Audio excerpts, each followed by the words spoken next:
ప్రియమైనటువంటి దేవుని సంగమా, గత వారము హెబ్రీలు రాసినటువంటి పత్రికలో 11వ అధ్యాయము మొదటి 6 వచనాలని కొంత భాగాన్ని ధ్యానించాం. ఆ యొక్క భాగంలో నుండి విశ్వాసుల యొక్క జాబితాను God's great hall of fame అనే విశ్వాసుల యొక్క జాబితాలో చేర్చబడిన వారిలో మొట్టమొదట హేబేలు హనోకును గురించి మనము గత వారము ధ్యానించాం. హేబేలు హనోకు ఇద్దరిని ఓవరాల్ డిస్క్రిప్షన్ ఆఫ్ ఫెయిత్, వారి యొక్క విశ్వాసము గురించి గత వారం మనము ధ్యానించాం. హేబేలు హనోకు ఆధ్యాత్మిక విశ్వాస శక్తిని వారు వర్ణిస్తున్నారు. గమనించాలి, ఒక్కొక్క విశ్వాసి ఒక్కొక్క రకమైనటువంటి విశ్వాసాన్ని చూపిస్తున్నారు, వర్ణిస్తున్నారు, మనకి దినాన్న తెలియజేస్తున్నారు. అనగా ఒక్కొక్కరి యొక్క విశ్వాసము ఒక్కో రకమైనటువంటి అనుభవాన్ని తెలియజేస్తుంది. ఇది ఈనాడు కూడా ఎవరి గురించి ధ్యానించబోతున్నాం, వారి విశ్వాసంలో ఉన్నటువంటి అనుభవము ఏమిటి, తద్వారా పరిశుద్ధాత్మ దేవుడి దినాన్న మనకు ఏమి బోధించాలని ఇష్టపడుతున్నారనే కోణంలో ప్రతి ఒక్కరు కూడా ఆశగా శ్రద్ధగా వినాలని ప్రేమపూర్వకంగా మిమ్మల్ని కోరుతున్నాను. నోవాహు విశ్వాసము ఎటువంటిదని అంటే భయముతో చూపేటటువంటి విధేయత. నోవాహు యొక్క విశ్వాసం గురించి మనము ఇక్కడ ఈ దినాన్న మనము చూస్తున్నాం. ప్రపంచం యొక్క చరిత్రను ఒకసారి వెనక్కి తిరిగి ఆలోచిస్తే, తర్కిస్తే, చరిత్రనంతటిని కూడా చూస్తే మనకి ఏమి అర్థమవుతుందని అంటే భూమి అంతా కూడా చెడుతనముతో విస్తరించిందని, భూమి అంతా కూడా హింసతో నిండిపోయిందని చరిత్ర చెప్పకనే చెబుతుంది. ఆదికాండము 6వ అధ్యాయము 5వ వచనములో మనం ఆ మాట చూస్తాం. నరుల చెడుతనము భూమి మీద గొప్పదనియు, వారి హృదయం యొక్క తలంపులలోని ఊహ అంతయు ఎల్లప్పుడూ కేవలము చెడ్డదనియు. చాలండి, చెడ్డదని చూశారు. దేవుడు మొత్తం ఈ యొక్క లోకములో ఉన్నదంతా కూడా వారి ఊహ కానీ తలంపు కానీ అంతా కూడా చెడుతనముతోటి నిండిపోయింది. ఎక్కడ చూసినా హింసే అని దేవుడు చూశారు. అలాగా మానవుడు చెడు ఎంతగా, మానవుని యొక్క చెడు ఎంతగా విస్తరించిందని అంటే ఇక తిరిగి వెనక్కి వచ్చేటటువంటి ప్రసక్తి కనిపించలేదు. ఇక వెనక్కి వస్తారా అనే ఆశ కూడా లేదు ఏ కోశాన కూడా. ఇక ఎప్పటికీ కూడా పశ్చాత్తాపడి దేవుని దగ్గరికి వచ్చేటటువంటి పరిస్థితి కనిపించలేదు.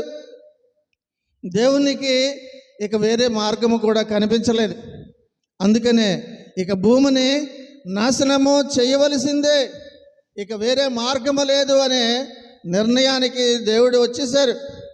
అయితే భూమి మీద ఒకే ఒకడు అప్పటికి దైవికంగా ఉన్నాడు, నోవాహు.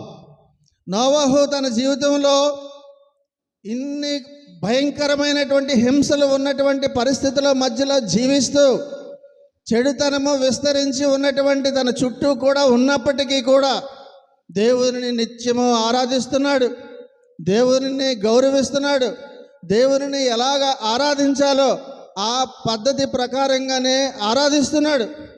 అందుకనే దేవుడు నోవాహుకు చెప్పారు, ఈ భూమికి తీర్పు రాబోతున్నదని నోవాహుకు చెప్పడము జరిగింది. ప్రియమైనటువంటి దేవుని యొక్క సంగమా, దేవుడు నోవాహుకి సూచనలు ఇచ్చారు. ఓడ ఒకటి తయారు చేయమని, అలాగే తన కుటుంబము కొరకు ఒక్కొక్క జత జంతువు కొరకు ఓడను తయారు చేయమని నోవాహుకు సూచనలు ఇవ్వడం జరిగింది. నోవాహుకు ఇంకా దేవుడు ఏమని చెప్పారనంటే, తీర్పు రాబోతుంది, ఈ లోకాన్ని అంతటిని కూడా హెచ్చరించు అని నోవాహుకు ఆ బాధ్యతని కూడా అప్పగించారు. గమనించాలి, నోవాహు దేవుని యొక్క హెచ్చరికను విన్నాడు. దేవుని యొక్క హెచ్చరికను నోవాహు విన్నాడు. ఎందుకు ఈ మాట రెండోసారి చెబుతున్నాను? దేవుని యొక్క హెచ్చరికను మనము వినాలి, గమనించాలి. దైవ భయము కలిగి ఉన్నటువంటి వాడు ఇక్కడ మనకి నోవాహును చూపిస్తున్నారు. భయము అని అంటే దేవుడంటే ఏదో చేసేస్తారని భయము చూపించినటువంటి ఆ భయము గురించి కాదు ఇక్కడ నోవాహు చూపించింది. నోవాహు ప్రదర్శించింది, చూపించినది దైవ భయం. దేవుడంటే భయము, దేవుడంటే గౌరవము. గౌరవం ఎక్కడ ఉంటుందో భయం అక్కడ ఉంటుంది. దైవ భయము అంటే అనగా దైవ భయము ఉంటే ఆటోమేటిక్గా గౌరవం వస్తుంది. దైవ భయం ఉంటే దేవుడన్నా దేవుని యొక్క హెచ్చరికన్నా భయపడతారు ఎవరైనా. దైవ భయము ఉంటే అమ్మో నేను తీర్పులోనికి వస్తానేమో అనే భయము ఉంటుంది. దైవ భయం ఉంటే దేవుని యొక్క మాట శ్రద్ధగా వింటావు. అన్నిటికంటే ప్రాముఖ్యమైనది దైవ భయం ఉంటే దేవుడు ఏది చెబితే అది చేస్తావు. ఆలోచించాలి. దేవుడు ఇప్పటికి నీకు చాలా చెప్పారు, చిన్నప్పటి నుంచి ఇప్పటికీ చాలా చెప్పారు. దైవ భయము ఉంటే దేవుడు ఏది చెబితే అది చేస్తావని తెలియజేస్తున్నారు. చేస్తున్నావా? ఆలోచించుకో, ఒకసారి ఆత్మ పరిశీలన చేసుకోవాలి. దేవుని యొక్క ఆలయంలోకి వచ్చినప్పుడన్నా నా యొక్క ఉనికి ఏంటి, నా ఆలోచన విధానం ఎలాగుంది, నా జీవితం ఎలాగుంది, అసలు నేను ఇక్కడికి ఎందుకు వచ్చాను అని ఒకసారి ఆత్మ పరిశీలన చేసుకొని నిజంగా వాక్యంలో చెప్పినట్టుగా దేవుని యందు నాకు భయం ఉన్నదా, ఉంటే నేను దేవుని యొక్క మాటను వింటున్నానా, విన్నది ఆచరిస్తున్నానా అని ఆలోచించుకుంటే దైవ భయం ఉన్నది లేదో నీకే అర్థమైపోద్ది. ప్రియమైనటువంటి దేవుని సంగమా, నోవాహు దేవుడిచ్చినటువంటి హెచ్చరికను అనగా తీర్పు వస్తుందని దేవుడి చెప్పినటువంటి మాటను నమ్మి ఓడను ఆయన ఇచ్చినటువంటి సూచనలు కొలతల మేరకు ఓడను తయారు చేశాడు. నోవాహు దైవ భయంతో ఓడను తయారు చేసి వినయంగా దేవుని యొక్క మాటను గౌరవిస్తూ ఇదేదో నాకేంటి భారము, నాకేంటి ఇంత పని అని అనుకోలేదు. గౌరవముగా భయముతో భక్తితో దేవుని యొక్క సూచనలన్నింటినీ కూడా ఆచరణలోకి పెట్టాడు. ఇంకా నోవాహుకు ఏది నమ్మాడనంటే దేవుడు ఏదైతే చెబుతారో అది జరిగి తీరుతుంది అన్న విషయాన్ని నోవాహు నమ్మాడు. ఈ భూమిపైకి తీర్పు వస్తుందని నమ్మాడు నోవాహు. ఈ నమ్మకానికి గల కారణం విశ్వాసము. నమ్మకానికి గల కారణం విశ్వాసము. ప్రియ సంగమా, దేవుడు గత చరిత్ర గురించి దినాన్న నీకు చెబుతూ ఎప్పటి గురించి నీకేం చెబుతున్నారని అంటే రెండవసారి తీర్పు రాబోతుంది. ఈ భూమి మీదకి మళ్ళీ తీర్పు రాబోతున్నది. ఈ భూమిపై ఉన్నటువంటి ప్రతి పురుషుడు, ప్రతి స్త్రీ కూడా వారికి తీర్పు దేవుడు తీర్చబోతున్నారు. ప్రియమైనటువంటి దేవుని సంగమా, అక్రమము, హింస, చెడుతనము వీటన్నిటిపై దేవుడు ఖచ్చితంగా తీర్పు తీరుస్తారు. ప్రతి మనిషి ఆలోచించాలి, నా పైకి తీర్పు వస్తుంది, నా పైకి తీర్పు వస్తుంది, నా పైకి తీర్పు వస్తుందా అని ప్రతి ఒక్కరూ కూడా ఆలోచించుకోవలసినటువంటి సమయంలో మనము సందర్భంలోనూ యుగంలోనూ ఉన్నామని గమనించాలి. ప్రియ సంగమ, ఈ దినాన పరిశుద్ధాత్మ దేవుడు నీకు చెబుతున్నటువంటి విషయం ఏమిటినంటే దేవునికి భయపడితే నీకే మంచిది. దైవ భయము కలిగి ఉంటే నీకే మంచిది. దేవుడు అంటే నీకు భయము లేకపోతే ఈ వాక్యము నీకు కాదు. ప్రియమైనటువంటి దేవుని సంగమా, నీవు దేవునికి భయపడితే తీర్పు నుంచి తప్పించుకుంటావు. దైవ భయము నువ్వు కలిగి ఉంటే తీర్పు నుంచి తప్పించుకునేటటువంటి అవకాశం నీకు వస్తుందని ఇది నా పరిశుద్ధాత్మ దేవుడు తెలియజేస్తున్నారు. దేవుని మాటను భయముతో శ్రద్ధతో గ్రహించాలి. నీవు ఏదో ఆషామాషిగా ఇందులో ఏంటుంది అందులో ఏంటుంది అని ఇది కాదు, తర్కించవలసినటువంటి యొక్క సమయము కాదు ఇది. నీకు నీవుగా వాక్యాన్ని వింటున్నప్పుడు ఆలోచించవలసినటువంటి సందర్భం ఇది. ఆలోచించాలి, నేను శ్రద్ధగా ఉన్నానా, శ్రద్ధగా దేవుని యొక్క వాక్యం వింటున్నానా, దేవుడంటే భయము భక్తితో నేను వింటున్నానా లేదా అని ఆలోచించాలి. విన్నటువంటి దేవుని యొక్క వాక్యము బట్టి నా ప్రవర్తన ఉన్నదా లేదా అని ఆలోచించుకొని నీ ప్రవర్తనను మార్చుకోవాలి.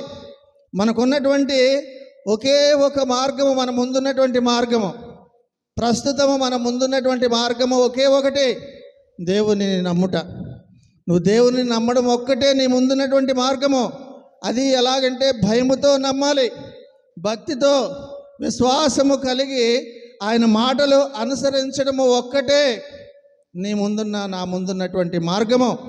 నోవాహును అందరూ కూడా అపహాస్యము చేశారు, హేళన చేశారు. నోవాహుకు చేస్తున్నటువంటి పనిని చూసి అందరూ కూడా హేళనగా చూశారు. అయితే నోవాహు దేవుడు చెప్పినటువంటి విధముగా సముద్రానికి చాలా దూరమైనటువంటి ప్రదేశము దగ్గర ఓడను తయారు చేశాడు. నోవాహు ఎన్నో హేళనలు, ఎన్నో అవమానాలు, చేదరింపులు ఎన్నో ఎదుర్కొన్నాడు. దేవుని మాట విన్నప్పుడు ఇవన్నీ నువ్వు ఎదుర్కోవాల్సి వస్తుంది. దేవుని యొక్క మాట ప్రకారముగా ఎవరు జీవించడానికి పూనుకుంటారో వారికి చేత్కారాలు వస్తాయి, చేదరింపులు వస్తాయి, హేళన వస్తుంది, పిచ్చోడురా అని కూడా అంటారు. ప్రియమైనటువంటి దేవుని సంగమా, ఈ దినాన్న నిన్ను చూసి నవ్వుకునే పరిస్థితులు కూడా వస్తాయి దేవునితో నువ్వు నడుస్తుంటే. కానీ కొంతకాలానికి వాళ్ళకి నవ్వుకునేటటువంటి అవకాశము కూడా పూర్తిగా కోల్పోతారు. వాళ్ళ సంగతి మనకు అనవసరం. నీవు మాత్రము దేవుని యొక్క భయము కలిగి ఆయన మార్గంలో నువ్వు నడవాలని ఇది నాన్న పరిశుద్ధాత్మ దేవుడు జ్ఞాపకం చేస్తున్నారు. ప్రియమైనటువంటి దేవుని సంగమా, ఎందరూ ఎంతగా నోవాహును పిచ్చోడని అనుకున్నా, మతిస్థిమితము పోయిందని అనుకున్నా, తన యొక్క విశ్వాసం నుంచి వైదొలగలేదు. నీ జీవితంలో ఎటువంటి విషమ పరిస్థితులు వచ్చినా, విశ్వాసానికి పరీక్షలు లాంటివి ఎన్ని వచ్చినా, విశ్వాసం నుంచి నువ్వు ఎప్పుడు కూడా వైదొలగకూడదు. కాబట్టి ఇక్కడ అందరి దృష్టిలో నోవాహు ఇప్పుడు చెప్పినట్టుగా వెర్రివాడిలాగా కనిపించాడు. కానీ నోవాహు నిరుత్సాహపడలేదు. దేవుని యొక్క మాటకు మాట ఇచ్చి వెనుతిరగలేదు. ఎంతగా విసుక్కున్నా, చేదరించుకున్నా విశ్వాసంలో నిలబడిపోయాడు. దేవుడు ఏమి చెప్పారో అదే చేశాడు. ఒకసారి ఒక ఆయన సువార్త చెప్తున్నాడట. ఒక్కొక్క రైల్వే కంపార్ట్మెంట్లో ప్రయాణికుడిగా ప్రయాణిస్తూ, నేను ఎలాగా ప్రయాణిస్తున్నాను కదా, దేవుని యొక్క మాటలు ఇక్కడ ఉన్నవారికి చెబుదాం, వింటే ఎవరికైనా సరే ఒక ఆత్మను రక్షించబడుతుంది కదా, దేవునిలోనికి వస్తారు కదా అని సువార్త చెబుతున్నాడట. ఆ కంపార్ట్మెంట్లో ఈ చివరి నుంచి ఆ చివరి వరకు కూడా పెద్దగా ఏమీ కూడా వాక్యాలు విశదీకరించి ఎప్పటిలాగా రెఫరెన్సులతో ఏం చెప్పలేదు. యేసుక్రీస్తుని నమ్ముకోండమ్మా, యేసుక్రీస్తుని నమ్ముకోండమ్మా, యేసుక్రీస్తు మంచి దేవుడమ్మా, నీకు స్వస్థతలు ఇస్తారమ్మా, నీ సమస్యలు తీరుస్తాడమ్మా, ఈ మాటలు మాత్రమే ఇలాగ చెబుతూ వెళ్ళాడట. మళ్ళీ ఇలాగ చెప్తూ వచ్చాడట. ఒక ఆవిడ చాలా గుర్రుగా చూస్తుందట. మళ్ళీ అతను అలాగొచ్చి చెప్పాడట. ఆమె లేచి, ఏమయ్యా ప్రశాంతంగా ప్రయాణం చేయనివ్వా, ఏంటి మాకు ఇక్కడ న్యూసెన్స్ అని అంటే వెళ్ళి కూర్చుండిపోయాడట. మళ్ళీ దేవుని యొక్క ప్రేరేపణతోటి లే వెళ్ళి చెప్పు అని ప్రేరేపణతోటి మళ్ళీ కంపార్ట్మెంట్లో, అమ్మా యేసుక్రీస్తుని నమ్ముకోండి, అయ్యా యేసుక్రీస్తుని నమ్ముకోండి అని మళ్ళీ చెప్పాడట.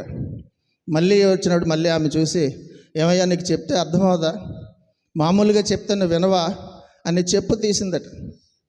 అమ్మ నీ గురించే చెప్తున్నానమ్మా నమ్ముకో అని చెప్పు తీసింది కదా అని చెప్పుతో కూడా కొట్టిందట. ఆయన వెళ్ళి మళ్ళీ కూర్చుని పోయాడు. మళ్ళీ కొంచెంసేపు అయింది. మళ్ళీ పరిశుద్ధాత్మ దేవుడు లేగు, నువ్వు వెళ్ళి చెప్పు అంటే మళ్ళీ వచ్చాడట.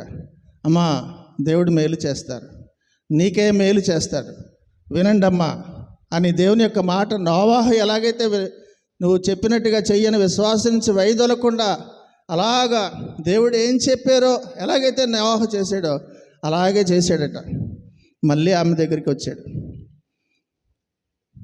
ఏమయ్యా నీకు అర్థమవుదా ఎన్నిసార్లు చెప్పినాను అంటే ఆమెతో పాటు అందరూ కూడా లేవడానికి సిద్ధపడిపోయారు. అందరూ లేపేసరికి ఈమె కూడా ముందుకొచ్చి ఇక ఫిల్ట్ పట్టుకుంది.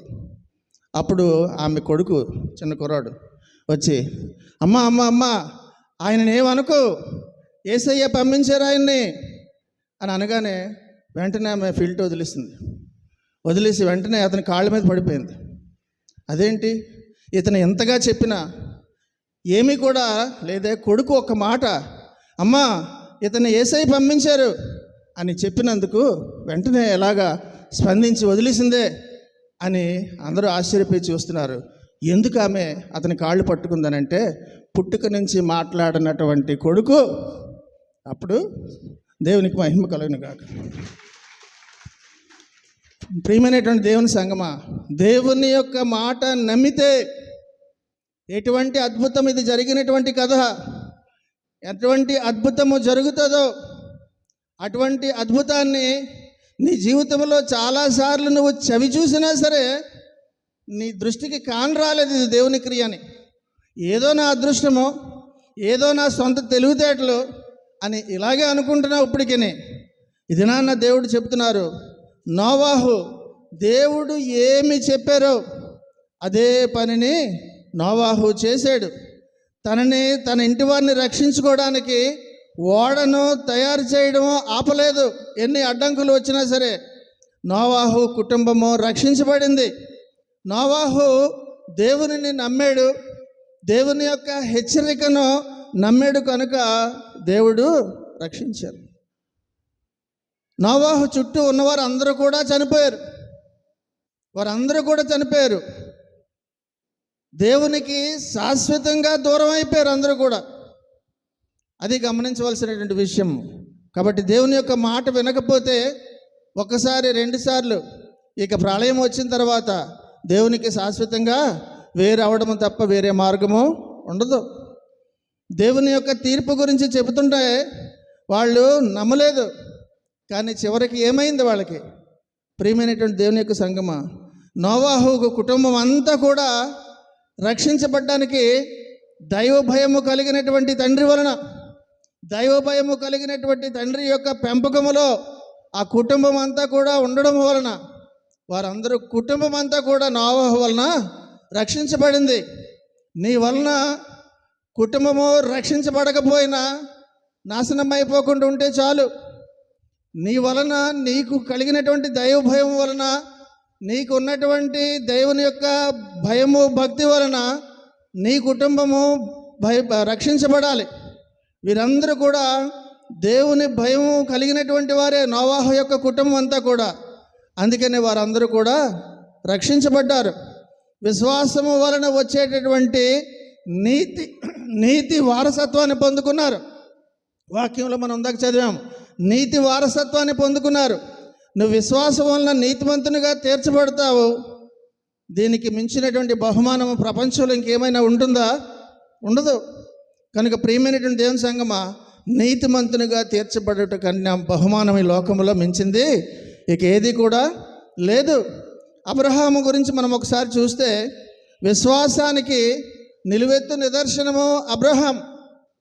ఎన్ని అడ్డంకులు వచ్చినా, ఎన్ని ఇబ్బందులు వచ్చినా సరే విశ్వాసాన్ని అబ్రహాము విడిచిపెట్టలేదు. అబ్రహాము విశ్వాసానికి, దేవునికి విధేయత చూపించాడు.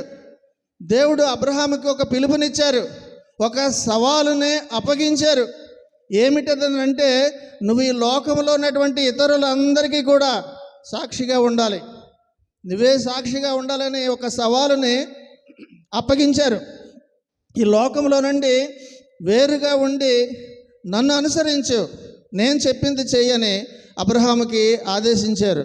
ప్రియమైనటువంటి దేవుని సంగమా, నీ ఇంటిని వదిలేసి రమ్మన్నారు, ఇంటినే వదిలేసి వచ్చేయమన్నారు, నీ స్నేహితుల్ని వదిలేసి వచ్చేయమన్నారు, నీ సొంత వారిని అందరినీ కూడా వదిలేసి వచ్చేయమన్నారు. అలాగ దేవుడు చెప్పింది ఏది చెప్పినా సరే ప్రశ్నించకుండా, మాట్లాడకుండా చేశాడు అబ్రహాము. దేవుని యొక్క మాట వినుట వలన తన యొక్క సంతానము ఆకాశ నక్షత్రముల వలె విస్తరించాయి. ఇవన్నీ కూడా తన అనుభవంలోనూ దేవునిని నమ్ముట వలన చూశాడు. తనను బట్టి అన్ని దేశాలు కూడా ఆశీర్వదించబడ్డాయి ఈనాటికి కూడా. ప్రియమైనటువంటి దేవుని సంగమా, దేవుని యొక్క మాట వినుట వలన వాగ్దాన భూమి నుండి కనానాన్ని పొందుకున్నారు. తాను ఎక్కడికి వెళ్తున్నాడో తెలియకుండానే బయలుదేరాడు. సాధారణంగా ప్రయాణం చేసామంటే ఎక్కడికని అంటారు, చిన్న కుర్రాడు రారా అని అంటే ఎక్కడికమ్మా అంటారు, చిన్న కుర్రాడు. కానీ అబ్రహాము బయలుదేరిన యొక్క సామాన్లన్నీ పట్టుకొని, టెంట్ తీసేయి, అందరినీ వదిలేయి, వాళ్ళని కూడా వెనక్కి తీసుకురాక నీతో పాటు నువ్వే బయలుదేరి నీ కుటుంబం అంటే మాట్లాడకుండా బయలుదేరాడు. ఇటు వెళ్ళానంటే అలాగే వెళ్ళాడు. ఎక్కడికి వెళ్ళాలో తెలియక. నా మాట కాదు, వాక్యంలో చూద్దాం. హెబ్రీలు రాసిన పత్రిక 11వ అధ్యాయము 8వ వచనంలో చూద్దాం ఒకసారి. అబ్రహాము పిలువబడినప్పుడు విశ్వాసమును బట్టి ఆ పిలుపునకు లోబడి తాను స్వాస్థ్యముగా పొందనయ్యున్న ప్రదేశమునకు బయలు వెళ్ళను, మరియు ఎక్కడికి వెళ్ళవలనో అది ఎరుగక బయలు వెళ్ళనని చూస్తున్నాం. కాబట్టి నీవు నిజానికి దేవునిని నమ్మితే దేవుడు ఏమి చేయమంటే అది చేస్తావు అబ్రహాంలాగా. కాబట్టి దేవుడు నీకు సూచనలు ఇస్తున్న, అదిగో ఇవాళ నుంచి ఇలాగుండు, ఇవాళ నుంచి అలా చెయ్యి అని చెప్తున్నప్పుడు మాట్లాడకుండా వెన్ను తిరగకుండా అనుసరించాలి. అదే దినాన్న మనతో దేవుడు చెప్తున్నారు. గమనించాలి, నీ విశ్వాసం నిన్ను ఎటు తీసుకెళ్తుందో నీకు తెలియదు, కానీ దేవునికి భయపడి నువ్వు అనుసరిస్తే నీవు చక్కటి బహుమానాన్ని పొందుకుంటావని కూడా ఇది నాన్న దేవుడు తెలియజేస్తున్నారు. ప్రియమైనటువంటి దేవుని సంగమా, నువ్వు దేవునిని అనుసరిస్తే, దేవుని యొక్క మాటలు వింటే ఆయన ద్వారా దాచి ఉంచినటువంటి మేళ్ళను పొందుకుంటావు. ఆయన ప్రతి ఒక్కరికి దాచి ఉంచుతారు మేళ్ళు. నీకు ఏ మేలు అవసరమో, ఏది నీ జీవితానికి నీకు అవసరమో అని ఆయన దాచి ఉంచుతారు. నువ్వు విశ్వాసముతోటి, భయముతో, భక్తితో, విశ్వాసంతో నువ్వు దేవుని దగ్గర ఉంటే దాచి ఉంచినటువంటి మేళ్ళు నీకు ఇస్తారు. ఆమెన్ అందాం అందరం. ఆమెన్. దేవునికి మహిమ కలుగును గాక. ప్రియమైనటువంటి దేవుని సంగమా, అంటే నువ్వు నమ్మకపోతే వాగ్దానాలను నువ్వు స్వతంత్రించుకోలేవని అర్థం. కాబట్టి నమ్మాలి. దేవుని యొక్క వాగ్దానాలు చాలా ఉన్నాయి, రోజుకోటి కన్నా ఎక్కువగానే ఉన్నాయి, సంవత్సరానికి పైన. అన్ని వాగ్దానాలు కూడా నువ్వు నమ్మితే అప్పుడే నీ సొంతం అవుతాయి. నమ్మకపోతే ఒక్క వాగ్దానాన్ని కూడా నువ్వు స్వతంత్రించుకోలేవు. కనుక ప్రియమైనటువంటి దేవుని సంగమా, అబ్రహాము దేవుని వాగ్దానాలు నమ్మాడు. తన సంతానంలో కూడా చూశాడు, చక్కటి ఆయుష్ను కూడా పొందుకున్నాడు. జీవితకాలంలో అబ్రహాం తన యొక్క జీవితకాలంలో వాగ్దానం యొక్క ఫలమంతా కూడా చూడకపోయినా తన జీవితకాలంలో ఇస్సాకులో విశ్వాసంతో పెంచాడు. తన మనవడైనటువంటి యాకోబుని కూడా విశ్వాసంలో పెంచాడు. విశ్వాసం అంటే వాళ్ళందరికీ కూడా ప్రదర్శించి అనుసరించేలాగా వారందరినీ కూడా నడిపించాడు. ప్రియమైనటువంటి దేవుని సంగమా, అబ్రహాము యొక్క గొప్ప బహుమానం ఏంటంటే, అబ్రహాముకి గొప్ప పట్టణము, పునాదులు గల గొప్ప పట్టణము, దానికి శిల్పియు ఎవరండి? దేవుడు, నిర్మాణకర్త దేవుడే. హెబ్రీలు రాసిన 11:10 చూద్దాం ఒకసారి. ఏలయనగా దేవుడు దేనికి శిల్పియు నిర్మాణకుడునై ఉన్నాడో, పునాదులు గల ఆ పట్టణము కొరకు అబ్రహాము ఎదురు చూచుచుండి, తన ఎదురుగా కనిపిస్తున్నటువంటి ప్రదేశాన్ని నాకు ఇచ్చి అని అనట్లేదు. నువ్వు చెప్పావు కదా పలాంది, ఇంకా నాకు ఇవ్వలేదు ఏంటని అడగలేదు. పునాదులు గల ఆ పట్టణము కొరకే ఎదురు చూశాడు. ఆ మహాపట్టణము పైన ఉన్నది, దానికి నిర్మాణకుడును శిల్పియు దేవుడే. ప్రియమైనటువంటి దేవుని సంగమా, ఆ మహా గొప్ప పట్టణమే అబ్రహాము యొక్క నిరీక్షణ. దాని కొరకే దేవుని యొక్క మాటలు నమ్మి విశ్వాసముతోటి ఉన్నాడు. అబ్రహాము దేవుని యొక్క పరలోక పట్టణము గురించి నమ్మాడు. భవిష్యత్తులో ఇక ఎప్పటికీ కూడా దేవుని సమక్షంలోనే నేను ఉంటాను ఈ యొక్క మాట ప్రకారంగా ఆ పట్టణంలో అని ఆ మాటను నమ్మే నిరీక్షణతో వెళ్ళాడు. ప్రియమైనటువంటి దేవుని సంగమా, నీవు నేను కూడా చివరికి పొందుకోవలసింది ఆ యొక్క పరిశుద్ధ పరలోక పట్టణమే. అదే మన యొక్క అంతిమ నిరీక్షణ ఉన్నదని కూడా గమనించాలి. ఇది నాన్న హెబ్రీలు రాసిన పత్రికలు అంతట్లో కూడా పరిశుద్ధాత్మ దేవుడు ఈ మాటలనే చెబుతున్నాడు. ఈ మాటలే ప్రాముఖ్యంగా పొందుపరిచినటువంటి భాగాన్ని ఈ యొక్క పత్రిక అంతట్లో కూడా మనం చూస్తాం. రోమిలకు రాసిన పత్రికలో 4:13లో మరొక చక్కటి మాట ఉంటుంది. ఒకసారి చూద్దామా? 4:13 అతడు లోకమునకు వారసుడగునను వాగ్దానము అబ్రహామునకైనను అతని సంతానమునకైనను ధర్మశాస్త్రం మూలముగా కలుగలేదు, కానీ విశ్వాసము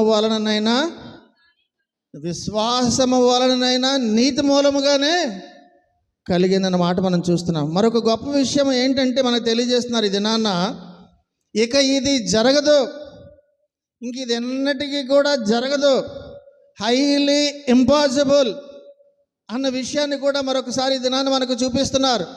అనగా అన్ ఇంపాసిబుల్ ఫెయిత్ అన్న విషయాన్ని కూడా మనకి ఈ దినాన్ని చూపిస్తున్నారు. అదే 11వ అధ్యాయము 11-12 చూద్దామా?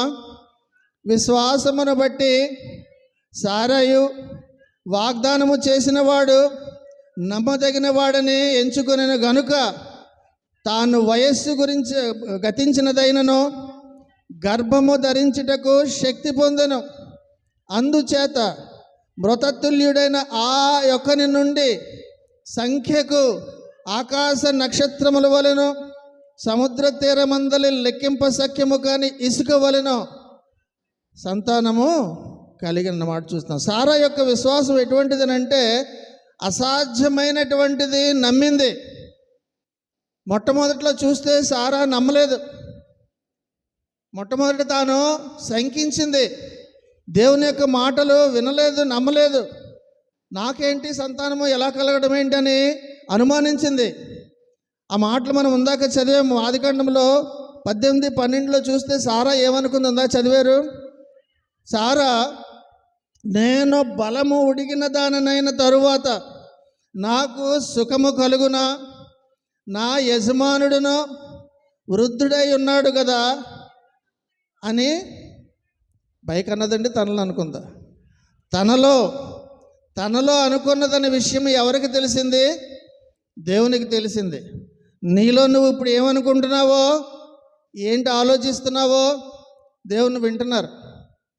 ప్రతి ఒక్కరూ కూడా ఏ క్షణములో ఏంటి ఆలోచిస్తారో సమస్తము కూడా ఆయన తెలుస్తుంది. సారాయి గుడారము లోపలుండి వీళ్ళు బయట మాట్లాడుకుంటుంటే విని తన మనసులో అనుకున్న మాట ఇప్పుడు మనం చదివాం. తనలో అనుకునే మాట దేవుడు విని ప్రశ్నించిన ఆ తర్వాత అంతా మనకు తెలుసు. మానవరీత్యా ఇక్కడ పిల్లలు కనలేనటువంటి స్థితిలో ఉన్నారు ఇద్దరూ కూడా. తను అనుమానించడం కూడా సహజమే, కానీ అక్కడ అటువంటి పరిస్థితుల్లోనే నువ్వు చూపించవలసింది విశ్వాసము. ఇక్కడ సంతానము గురించి అవ్వచ్చు, నీ విషయంలో మరొకటి అవ్వచ్చు, కానీ ఇంపాసిబుల్ అన్నది నీ జీవితంలో నువ్వు అనుకుంటూ ఇప్పుడు ఈ క్షణం ఏది అనుకుంటున్నావో, అబ్రహాము శారా లాగా నీవు కూడా ఆ విషయం జరుగుతుంది, అబ్రహాము శారా విషయంలో జరిగినట్టుగా అని నువ్వు సంపూర్ణంగా విశ్వసిస్తే ఖచ్చితంగా నీ జీవితంలో కూడా అది జరుగుతుంది. దేవునికి మహిమ కలుగును గాక. ప్రియమైనటువంటి దేవుని సంగమా, దేవుని యొక్క వాగ్దానాలు ఎలాగుంటాయనంటే నమ్మేలాగుండవు. ఒక్కోసారి సారాకు ఇప్పుడు చెప్పినట్టుగా నమ్మేలాగా అనిపించవు, నమ్మరు కూడాను. ఈ మాటను బట్టి ఆలోచిస్తే నమ్మేలాగా అనిపించవు, నమ్మరు కూడా. ఇప్పుడు కూడా ఎవరైనా వచ్చేసి అలా మాట ఎవరి గురించైనా చెబితే నమ్మేలాగా అనిపించలేదు కాబట్టి నమ్మరు. దీన్ని బట్టి ఏంటి అర్థం చేసుకోవాలనంటే మానవుని యొక్క మైండ్ సెట్ ఎలాగుంటుందో, మానవుని యొక్క ఆలోచన ఎప్పుడు కూడా అనుమానము, నమ్మరు, నమ్మకం ఉండదు. జరిగేసి చేతిలో చూస్తే కానీ అమ్మయ్య అప్పుడు నమ్ముతారు. ఏది కూడా వెంటనే నమ్మరు. ఏదన్నా పక్కోడు ప్రాణ స్నేహితుడిని నమ్మేస్తారు, కానీ దేవుడు చెప్పింది అయితే మాత్రం నమ్మరు. ఇప్పుడున్నటువంటి పరిస్థితులు ఏది కూడా నమ్మరు. అనగా జనాభా ఈనాటి యుగం ఇప్పుడున్నటువంటి వారి యొక్క తలంపు ఎలాగుందనంటే నమ్మరు. అది ప్రస్తుతం ఉన్నటువంటి మనిషిని యొక్క నైజమో స్వభావము. ఎందుకు ఈ మాటలు చెప్తున్నానంటే ఇటువంటి వారి కొరకు, ఇటువంటి స్వభావం ఉన్నటువంటి మనుషుల కొరకు, ఇటువంటి మనుషుల కొరకు, లోకపు కొరకు దేవుడు తన కుమారుణ్ణి పంపించారు రక్షణ కొరకు.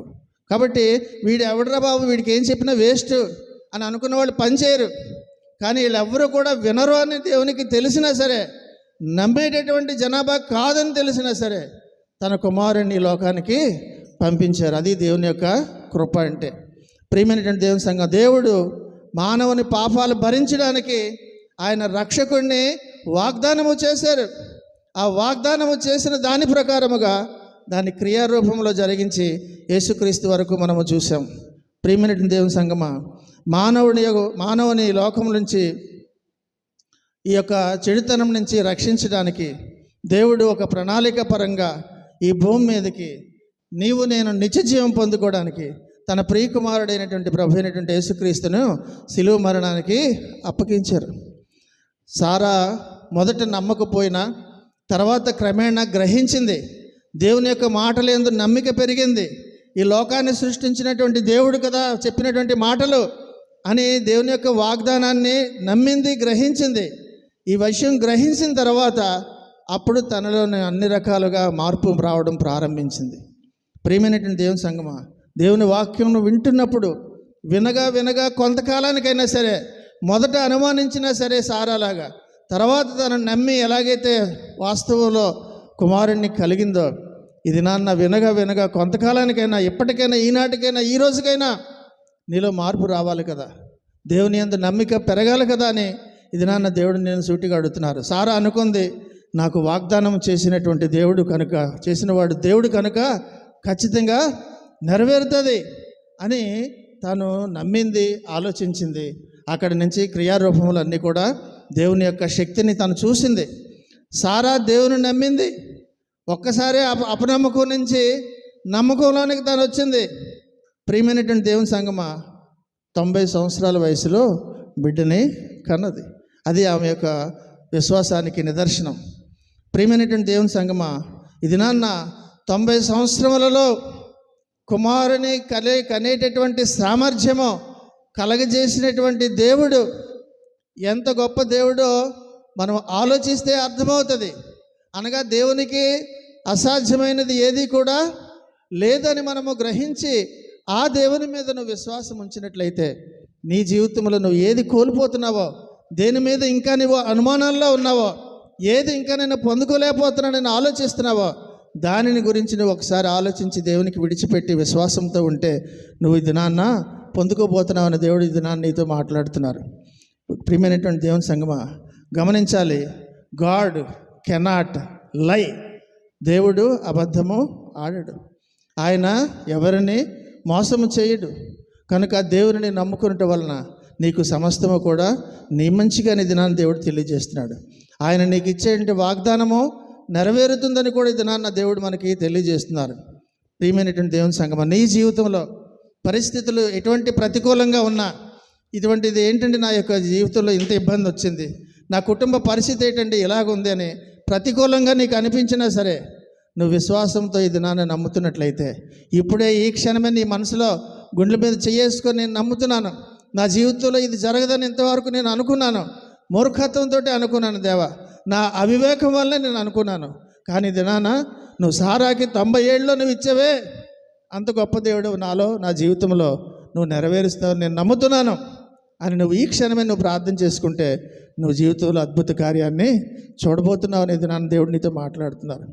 ప్రియమైనటువంటి దేవుని సంగమా, దేవుని యొక్క వాగ్దానము, రక్షకుని యొక్క వాగ్దానము ఎవరికి వర్తిస్తుందని అంటే, ఎవరు విశ్వసిస్తారో, ఎవరు నమ్ముతారో వారికి వర్తిస్తుందని తెలియజేస్తున్నారు. మత్తయి సువార్తలో 19వ అధ్యాయం 26లో ఒక మాట అంటారు. వారిని చూసి యేసుక్రీస్తు వారు అంటారు, యేసు వారిని చూచి ఇది మనుష్యులకు అసాధ్యమే కానీ దేవునికి సమస్యమును చాలండి సాధ్యమని చెప్పాను. కనుక సారా విశ్వాసము బహుమానాన్ని పొందుకుంది, వాగ్దాన పుత్రుని పొందుకుంది, వాగ్దాన దేశాన్ని కూడా పొందుకుంది. కనుక వాగ్దాన పుత్రుడు అయినటువంటి యేసుక్రీస్తు, ఆ యొక్క క్రీస్తులో, ఆ క్రీస్తుకంటూ ఒక దేశం ఉంది. ఆ దేశము యొక్క ప్రజలందరూ కూడా విశ్వాసులు. ఎవరు క్రీస్తు దేశములో ఉంటారనంటే, ఎవరైతే తిరిగి జన్మిస్తారో వారందరూ కలిపి ఉండేటటువంటి దేశమే క్రీస్తు దేశం. మనకు అర్థం అవడం గురించి ఆ భాషలో చెప్తున్నాను. కనుక ప్రియమైనటువంటి దేవుని సంగమా, నువ్వు తిరిగి జన్మించినటువంటి ప్రతి స్త్రీ, ప్రతి పురుషుడు కూడా ఉండేటటువంటి దేశము ఏంటనంటే నూతన ఆకాశములు, నూతన భూమి. కాబట్టి నూతన ఆకాశములు, నూతన భూమి ఎవరికైనానంటే విశ్వాసం ఉంచి తిరిగి జన్మించినటువంటి విశ్వాసుల గుంపు అందరూ కూడా ఉండేటటువంటి దేశమే నూతన ఆకాశములు, నూతన భూమి. వాక్యంలో చూద్దామా? గల్తీలకు రాసిన పత్రిక 3వ అధ్యాయము 16వ వచనంలో చూద్దామా? గల్తీలకు అబ్రహామునకును, జాగ్రత్తగా వినండి వాక్యం, అబ్రహామునకును అతని సంతానమునకును వాగ్దానములు చేయబడెను, ఆయన అనేకులను గూర్చి అన్నట్టు సంతానములకును నీ సంతానములకును అని చెప్పగా, చూడండి, ఒకని గూర్చి అన్నట్టే నీ సంతానమునకు అనెను. ఆ సంతానము అదే క్రీస్తు సంతానం అంటున్నాను. ఆ క్రీస్తు సంతానం ఎవరనంటే విశ్వాసుల గుంపు. ఈ విశ్వాసుల గుంపు క్రీస్తు యొక్క సంతానము ఎక్కడుంటారని అంటే నూతన ఆకాశములు, నూతన భూమి ఆ దేశంలోనూ అందులో ఉంటారు. ప్రియమైనటువంటి దేవుని సంగమా, ఈ దినాన్న ఎవరైతే విశ్వాసం ఉంచి తిరిగి జన్మించిన అనుభవం కలిగి ఉంటారో వారి గురించి దేవుడు ప్రత్యేకించినటువంటి ఒక మహాపట్టణము గురించి ఈ దినాన్న పరిశుద్ధాత్మ దేవుడు మనతో మాట్లాడుతున్నాడు. సారా ఏమి నమ్మింది అంటే ఇంపాసిబుల్ని నమ్మింది, ఇక జరగదు అన్న విషయాన్ని నమ్మింది. అది జరగడం తన జీవితంలో చూసింది. నీవు కూడా నమ్మితే నీ జీవితంలో చూస్తావని కూడా ఇది నా దేవుడు తెలియజేస్తున్నారు. ప్రియమైనటువంటి దేవుని సంగమా, ఆమె నమ్మకానికి తగినటువంటి బహుమానాన్ని దేవుడు ఇచ్చారు. ఈరోజు మనము చూస్తున్నటువంటి ఇజ్రాయేల్ వారు వాళ్ళే. ఆమె నమ్మింది. అక్కడి నుంచి వచ్చినటువంటి సంతానము తాలూకా జనాభా ఈనాడు మన ప్రపంచ పటంలో చూస్తున్నటువంటి ఇజ్రాయేల్ సంతానము మన కళ్ళెదురుగా ఎంతగా అభివృద్ధి పొందుతున్నారో. ఆఫ్టర్ ఆల్ 95 లక్షల మంది మహా అయితే జనాభా ఉంటారు. ప్రపంచాన్నే గడగడలాడిస్తున్నారు ఇది నాన్న. ఈవెన్ మన దేశం వాళ్ళు కూడా ఏదైనా పాడి పంటలు బాగా జరగాలనంటే అక్కడ వాళ్ళకి పంపించి అక్కడ నేర్చుకుని వచ్చి ఇక్కడ పంటల్ని వారి టెక్నాలజీని ఉపయోగిస్తున్నారు. అంతగా దేవుని యొక్క బిడ్డలు కనుక అంతగా వారిని దేవుడు ఈ సారాని ఒక్కరి వలన ఇది నాన్న మనము ఇజ్రాయేల్ని కూడా చూస్తున్నాం. సారా నమ్మింది, ఈరోజు ప్రత్యక్షంగా ఇజ్రాయేల్ మనకు కనిపిస్తున్నారు. ప్రియమైనటువంటి దేవుని సంగమా, ఇక తనకు పిల్లలు కలగరనే అసాధ్యాన్ని దేవుడు చేశారని తను విశ్వసించింది. ఇది దేవుని కార్యమే అని తను నమ్మింది. ఇది నాన్న ప్రపంచవ్యాప్తంగా ఉన్నటువంటి ఆ యొక్క విశ్వాసులు, నీ పాపము కొరకు నా పాపము కొరకు వచ్చినటువంటి క్రీస్తు, ఇవన్నీ కూడా జరగడానికి మూల కారణము సారా యొక్క విశ్వాసమే, సారా వల్లనే.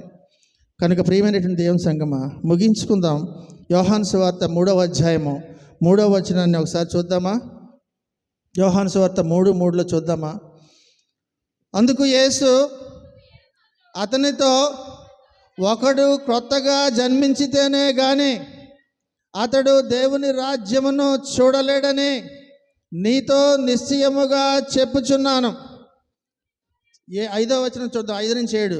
యేసు ఇట్లనెను, ఒకడు నీటి మూలముగాను ఆత్మ మూలముగాను జన్మించితేనే గాని దేవుని రాజ్యములో ప్రవేశింపడని నీతో నిశ్చయముగా చెప్పుచున్నాను.